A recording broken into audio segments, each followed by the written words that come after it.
This is the Campaign for Liberty, Young Americans for Liberty, and Republican Party of Murfreesboro. We're on our way to Bart Gord's office. That is Stephen Parvin right there. Campaign for Liberty, Young Americans for Liberty. We're here. Go ahead and tell us what we're here to do, Stephen. We're here to drop off. We have 232 signed petitions. Very nice. To audit the Federal Reserve. Very nice. We're dropping these off to Bart Gord's office now. We've dropped off 77 in the past, so this pushes us right over 300 petitions. Very nice. From District 6. We got a group of guys from all over, from the Republican Party, Campaign for Liberty, These guys. Libertarian Party, Young Americans for Liberty, Constitutionalists. We have a man with us running for governor, for Tennessee State Governor. And we're just gonna walk up there, drop these off, give a little speech, and call it a day. So I'll read the letter here out loud, and then we'll go in. It says, "Dear Mr. Gordon, I'm writing to ask you to support H.R. 1207, commonly known as Audit the Fed.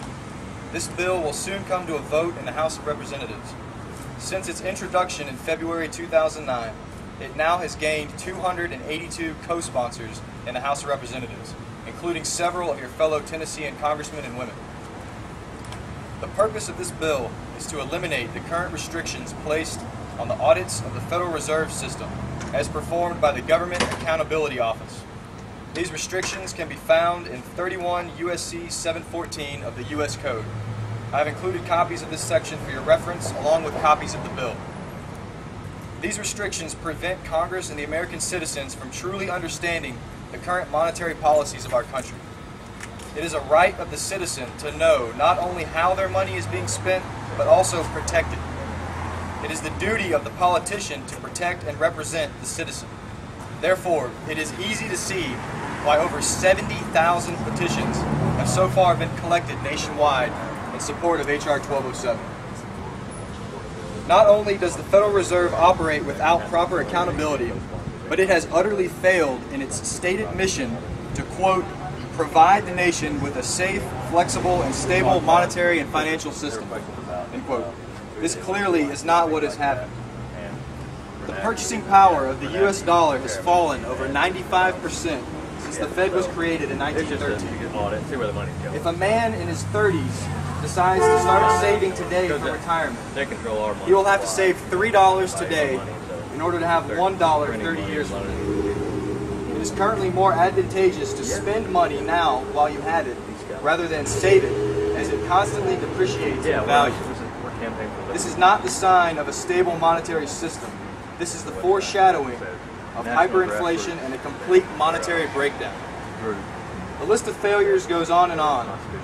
In its July press release, the Fed itself has projected unemployment to be 9.9% in 2009, and it will remain at 8.6% by 2011.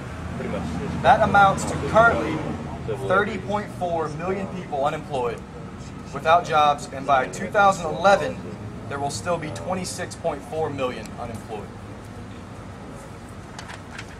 U.S. debt has increased from $449 billion in 1973 to $6 trillion in 2003, a span of 30 years.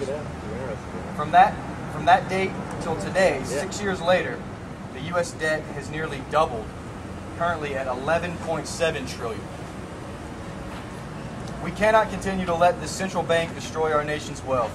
This kind of tyranny would not be allowed under most of our founding fathers. President Andrew Jackson, a Tennessee Democrat, completely abolished the Second Bank of America in 1832.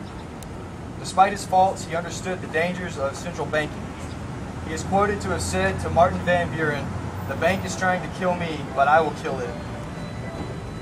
I bring to you today over 200 signed petitions from District 6 Tennesseans who agree with me and the hundreds of thousands of Americans around the country. We must be able to see where the Federal Reserve is taking us. It is your job to lead us and to protect our nation's wealth, not a group of unelected bankers. Hear, hear. Sign on as co-sponsor of H.R. 1207 and vote yes when it comes to the floor. I sincerely hope that you will hear the voices of your constituency and decide to do what is ultimately right for our country. Thank you for your support. Good job. All right.